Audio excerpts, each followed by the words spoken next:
बलराजजी बलराज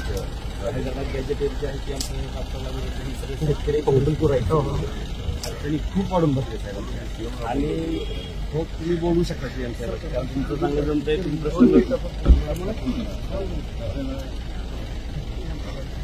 एक मराठा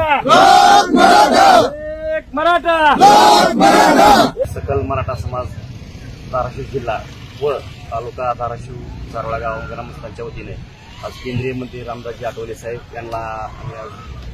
थांबवून त्यांना विनंती केली की मनोजदादा जरांगे पाटील 29 तारखेला मुंबई इथे मराठा आरक्षणाच्या मागणीसाठी सर्व समाज बांधवाला घेऊन जात आहेत, तर आपण ती वेळ येऊ देऊ नये आणि तात्काळ आरक्षणाचा प्रश्न मिटवावा यासाठी आम्ही त्यांना आज मागणी केलेली आहे. काय म्हणाले त्यांनी साहेबांनी सांगितलं की मी सीएम साहेबांशी बोलून घेतो आणि मोदी साहेबांशी बोलतो आपल्या आंदोलनाच्या संदर्भात आणि मनोजदादाशी मी चर्चा करून घेतो.